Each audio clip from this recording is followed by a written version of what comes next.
What's the line between a brutally honest friend and a toxic friend? Warning, some audiences may find this content disturbing. View at your own discretion.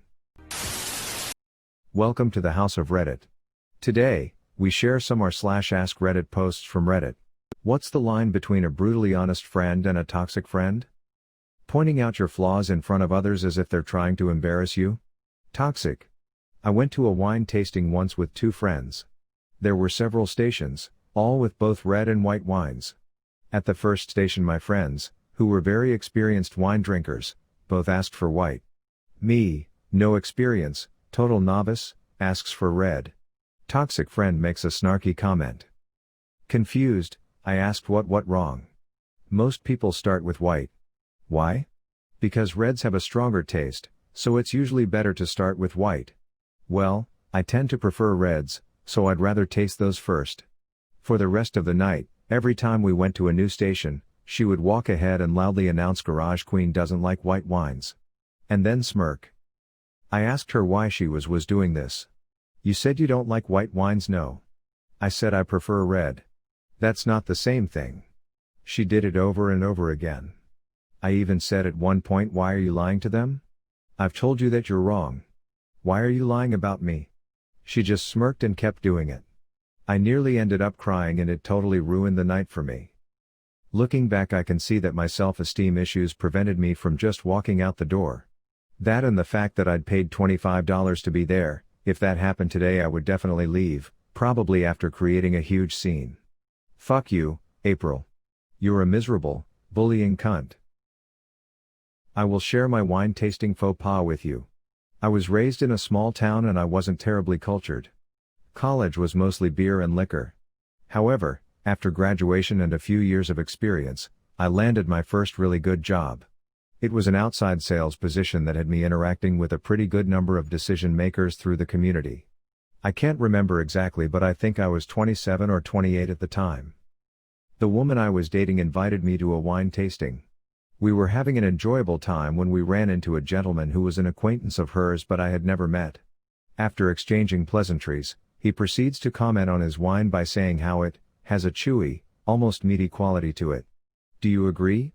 I said, I think I got something different because mine kinda tastes like Lifesavers. Yes. I had a friend call me too pale, too fat and compare me to a white chicken in front of others as a joke. When we were alone, she was the sweetest. We're not friends anymore. On the other hand, my best friend called me controlling once.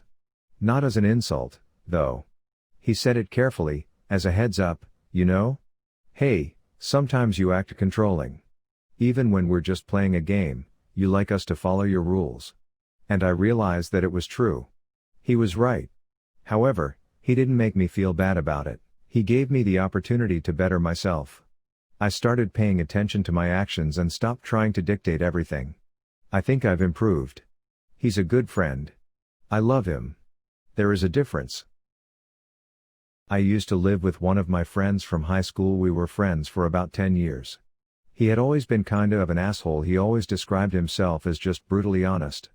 In the year I lived with him, he had me feeling the most depressed I had ever felt and even had me considering ending my life. He always pointed out my faults, told me how much better he was than me, and used my PTSD against me by triggering it so I would break down and let him have his way. I never thought it was that bad until I met my current GF and she opened my eyes to what he was doing. I think he was aware of what she was doing because the final straw that made me run from him was we tried to control how often and for how long I got to see my GF. That night I packed up everything and left while he was at work, moved in with my GF and have never looked back. A real friend will understand that most people don't need non-stop brutal honesty, they need it at key points when it's effective in helping you make a change. Sometimes breaking it to you gently is absolutely the right way to help you progress. Other times, you need somebody who refuses to be an enabler. Somebody who always tells it like it is, but can't turn that shit off, doesn't really care about you.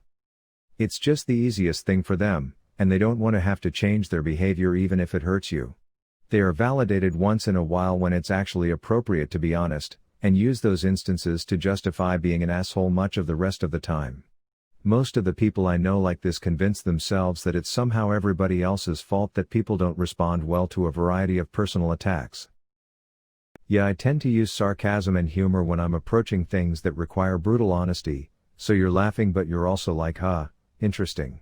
The biggest way I do things, to be honest, is sorta ask questions that lead someone to a conclusion on their own or gauge how they're feeling. Sometimes someone just needs to be encouraged. It's also important not to assume you know something they don't, or that you're more competent and aware than someone else is. Always gauge where someone's actually at before you start spouting your honesty. It's not better to have toxic friends than no friends. I know everyone has different experiences, but no, you cannot say that, because that's just wrong. If you don't have friends, you can fill up your time and needs with other activities and hobbies and maybe even pets. But having toxic friends will in no way ameliorate your life or mental health. They will constantly out you down and try to make you look and feel bad. Trust me, you made the absolutely fucking best decision of your life ditching toxic friends, because some of us are so deep in or don't have the guts to break things off with toxic people that we stop talking to actually genuine people in hopes that they will eventually turn out the same way. This is so true. I'm still traumatized by the meltdown my best friend had in the middle of the hallway in uni. She saw my classmates were there and they saw and heard everything, and she didn't stop yelling at me about how I just want to be the martyr. It was all just because I threw her a birthday party and made sure to invite our friends and this new group of friends we'd made who she really liked. I was so hurt and confused by it, and I still remember the pity on my classmates' faces, and I'm just so tired. This was at the last straw for me, but she is good at guilt tripping and gaslighting, and I'm still ashamed that I got talked into giving things another chance after that fiasco. She does seem to be trying, but her birthday's coming up again. Can't believe that shit was nearly a year ago. And I don't even feel like doing anything for her anymore. Seeing this question and this comment just made the memories from that entire fucked up week flood back, and I'm so upset again. Really puts into perspective how you can be well versed in how trauma and abuse and relationships work but still get caught in the repeated cycle of abuse when you're pushed into such a situation. I feel foolish for hoping that she's changed, but I also don't want to leave her and have her spiral back into a toxic narc if she really is changing. A few years ago, I was trying to mediate a toxic situation that I was near but not directly involved in. One group of people had essentially sidelined another person who officially was supposed to be mentoring them. I mentioned to him that part of the problem was that they had gotten the impression that they weren't respected and that the mentor seemed to be viewed as more like a dictator. Of course I respect them. That's just wrong. So I go on to describe a specific, corroborated incident that had happened only a few months prior, in which respect was absolutely not shown. This was called out in the moment and he denied doing what he had literally just that moment been doing. Well, I have no recollection of that. Yeah. Not doing a great job of convincing me that you respect them. I had a friend who was also a coworker. We were close and hung out a lot after work. I wanted to move on from that job, and when I took a better paying job, albeit a seasonal job, and put in my notice, I told my close friends. This particular friend asked me if I was sure this is what I wanted to do, and if I had even the smallest complaint about my new job, he would be like, "Wow, I bet you regret leaving X job now." I'm at a totally different job now, and every time I bring work up, he has something nasty to say about it. I've been slowly distancing myself, and I'm actually kind of glad that he's moving away because, surprise surprise, he found a new job an hour away. I'm convinced he wanted me to stick to my shitty miserable job because he was stuck in his shitty miserable job, and wanted me to be miserable with him. God forbid if I had tried to dig myself out of the mentally rough place that job put me in. Toxic friends never offer positivity. Everything said is negative, and never, or rarely, phrased in a way that is constructive. Your successes are looked upon negatively and often with jealousy. Your brutally honest friend gives you a criticism, and attempts to help you solve the problem they've pointed out. If it's a problem that may cause you embarrassment or public shame, they tell it to you in private, and again constructively, and offer solutions. Your brutally honest friend is also as open and honest with their praise and should be cheering you on with your successes. I am the brutally honest friend, but I only offer advice when they ask my opinion on the matter, is important for them to know, or if it's something that can be fixed in 5 minutes. Otherwise I shut my mouth. I always want nothing but the best for my friends. Most times I have had to tell them the brutal truth has been usually men related. Like one of my best friends keeps going back to the same pieces of shits who break her heart every other year that I want to kick in the balls and hate with a passion because they come back, fuck things up and leave. My other best friend, only times I need to be with her is when she asks for my opinion on something. Right now it's been a lot of wedding dress shopping related things. The difference I think is definitely intention and how you go about things. I had a toxic friend who voiced her opinion for everything and put me down constantly to raise herself. If I was doing something that wasn't her way, she would make sure I knew and was spiteful about it.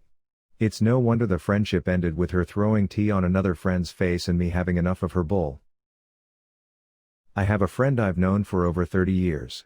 He doesn't pull punches and is often brutally honest in a way that is meant to slap people into reality.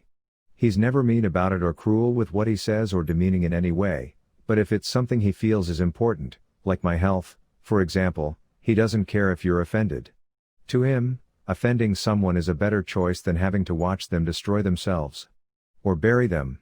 He'll tell someone, okay, you're really getting fat, but then help them find ways to lose the excess weight and encourage them. Another friend is just toxic. Mean. Cruel. Takes pleasure in putting people down. Where the one friend honestly wants what's best for you, even if you don't want to hear it, this guy has to tear you down in any way he can. His honesty isn't meant to help. It's meant to demean and dehumanize. He's a trash human being. I'm the honest friend. I keep my opinion to myself unless I see a friend hurting themselves or someone else with their choices and behavior. I recently called out a very close friend on her addictive behavior, mostly her heavy drinking, smoking and gambling. A few weeks ago, she got so drunk one night that she blacked out and badly injured herself. That was when I finally called her out on her addictive habits. I had spent months encouraging her to adopt healthier habits to help her feel good in her body. When she did something good for herself like cutting down on her smoking habit, I made sure I encouraged her and praised her efforts. So when she called looking for sympathy for her drunken injuries, I told her what she didn't want to hear. We haven't spoken in weeks. Honesty has a price. I feel better now that we aren't in contact anymore. My ex-best friend of 5+ years, Lydia, was a toxic person that had to be cut. She would do all kinds of rude shit and claim it was just how she is, that I should basically get over it and stop being so sensitive. I ended our friendship after a fight we had at her wedding. Haven't talked to her to this day. It came down to me starting to care more about myself and acknowledge that her making me feel like shit was not a real friendship. One day I was at her house and she invited over her other friend who was snarky and we weren't really close. At the time I was moving house and earlier I had been Googling where to rent a carpet cleaner on my phone. My friend picked up my phone and immediately read out loud where to rent a carpet cleaner? You know you can just use mine. I have 2 of them, haha. Her and other friends smirked and made me feel awful and poor. I can't forget that day, but glad I don't have to deal with that anymore. Lydia sucks balls. If you enjoy this video, please be sure to like, share, comment, and subscribe. If you have any suggestions for future videos, please let us know in the comments below. Turn on the notifications to know when we post new videos. Thank you for coming to the House of Reddit.